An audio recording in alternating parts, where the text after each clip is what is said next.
Imagine creating a more meaningful connection with your team, getting them to do what you want them to do, and then unlocking their greatest level of potential all at the same time. Well, in this video, I'm going to show you 4 practical tips on how to just do that and how you can become a powerful leader in the process. Hey, my name is Adam Piendis, and I am a leadership expert. I've been working with leaders all over the globe. And what I've found is that the thing that makes great leaders separate themselves from average leaders is their ability to create meaningful connections with the people around them. As a leader, as an executive, or a manager, it becomes pivotal that you embrace vulnerability and authenticity in order to create those connections that you desire. At the end of the day, it's about unlocking everybody's full potential.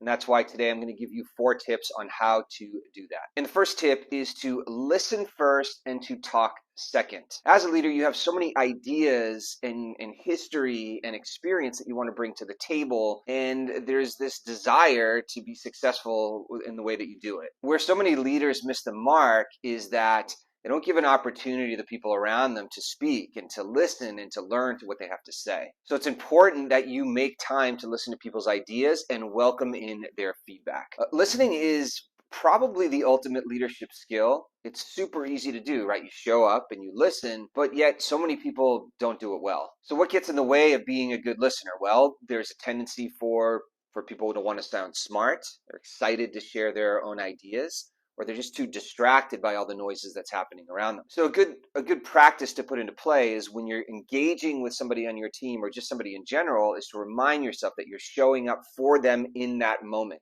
You're showing up as your full self, you're attending to their needs, you're focused on what they have to say, and in that moment you're actually putting your needs second. This is the type of energy and the type of vibe that builds trust with the people around you, and now they feel free to share and know that you're going to be there to receive whatever it is that they have to say. Now, you're never going to agree with everything anybody says, right? But the key is, if there is a disagreement, is to not take it personally and to, again, just show up and listen, take in the information, and then it gives you time to stop and reflect and determine what you want to do next. The second tip is to share your personal story. Now, the way that we connect with one another is on a human level. So the people that are working around you or with you or under you are going to want to know, where did you come from? What are your experiences? What are some real life applications that they can relate to? Highlight times when you took risks. Let them know when things didn't go all that well. Don't pretend that you have all the answers, that everything's been smooth up to that point. People are going to relate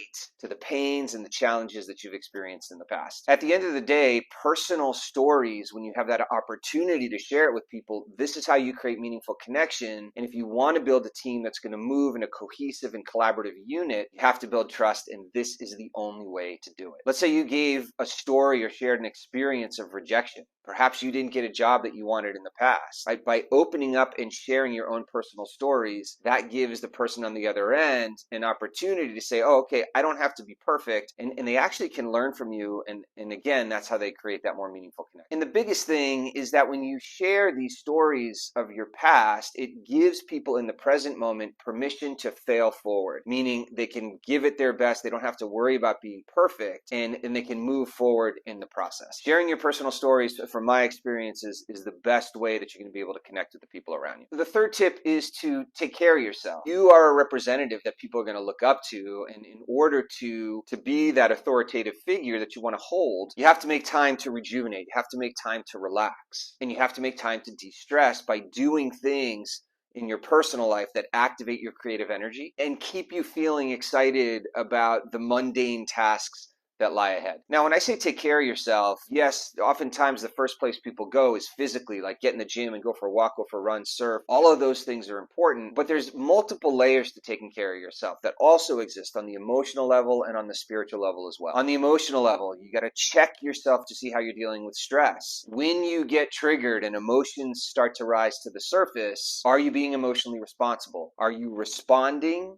to challenging situations, or are you just reacting? Responding is when you give yourself a minute to say, okay, this experience doesn't feel great. I'm going to reflect, I'm going to pause, and then I'm going to move forward in a way that's going to be constructive. And then, are you spiritually healthy?